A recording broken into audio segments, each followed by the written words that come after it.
আসসালামু আলাইকুম। শুভ সকাল।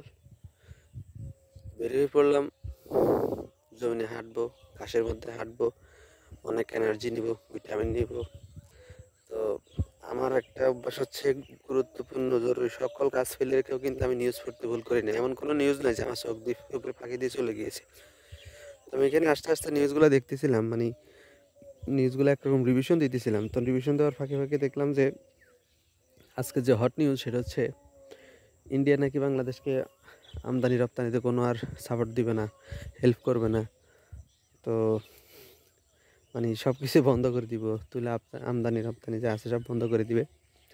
তো আমার ভাষ্য যেটা, আর আমি যেটা দেখলাম বাংলাদেশের কূটনীতিকদের যে দেখলাম, তো বাংলাদেশে তো কিছুই হবে না। কারণ বাংলাদেশে তো এখন মানে অল্টারনেট অনেক আছে, ওয়ে আছে। আর এখন তো আর আগের মতো প্রশাসন নেই, শাসন নেই যে একমুখী হয়ে বসে থাকবে। তো এখন তো খেলোয়াড় ইন্টারন্যাশনাল মানের খেলোয়াড়, উনিও খেলতে পারবে ভালো। দেশের জন্য ভালো হয়েছে যে জিনিসটা 10 টাকাতে, কিন্তু এখন এই জিনিসটা সব কিছু কস্ট ব্যাড ট্যাক্স করেও 7-8 টাকায় পাওয়া যাবে। অনেক দিক দিয়ে উপকার হয়েছে। ওই যে একটা কথা আছে না, কোনো লোক যদি 2টা বিয়ে করে তাহলে প্রথম বউ কি কিন্তু খোঁচাখুচি করে যে কেমনে বর্তমান যে সংসারে এই সংসারে ঝামেলা লাগানো যায়, এরকম আর কি।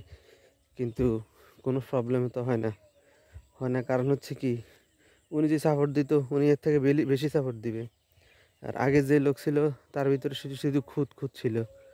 এ হচ্ছে কথা আর কি।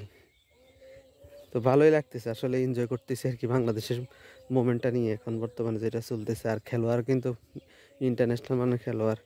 তো সেন যদি বলে আমাদেরকে সাপোর্ট দিবে, তাহলে ইন্ডিয়ান কে? ইন্ডিয়ান সাপোর্ট, ইন্ডিয়ারদের সাপোর্ট লাগবে না। নিউজগুলো দেখলে আসলে অনেক ভালো লাগে, নিজের থেকে নিজেকে অনেক কনফিডেন্স পেয়ে আসে। আবার বলতেছে ট্রান্সশিপমেন্ট বাতিল, তারপরে বিডিআর চেয়ারম্যানের সাথে অনেক তালগুল ফাঁকাই ফেলতেছে ইন্ডিয়া। পিপিলিকের ফাঁকা কাজে মরিবার, ওরা না দিলে কি হয়েছে?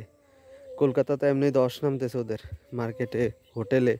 তারপরে আবার চিকিৎসাও দিবে না ওনারা, বলতেছে চিকিৎসা খাতেও নাকি বাংলাদেশকে অ্যালাউ করবে না। তো সমস্যা কি? চায়না যেহেতু ওনারা ডিরেক্টলি বলে দিছে যে বাংলাদেশের জন্য চিকিৎসা উন্মুক্ত, সব জায়গায় ওনাদেরকে দিবে। বাংলাদেশে এখন ওনারা বাংলাদেশও, চায়না বাংলাদেশে মানে ফ্রেন্ডশিপ এরকম জেনারেল হসপিটাল নামে একটা হসপিটাল ওনারা দিবে, 3টা না 4টা শাখা দিবে জানি না আসলে। 3টে দেওয়ার কথা, একটা ঢাকা, একটা রংপুর, একটা চট্টগ্রামে। তো এইগুলা দিলে আসলে বাংলাদেশের মানুষের জন্য খুবই হেল্পফুল, উপকার হবে।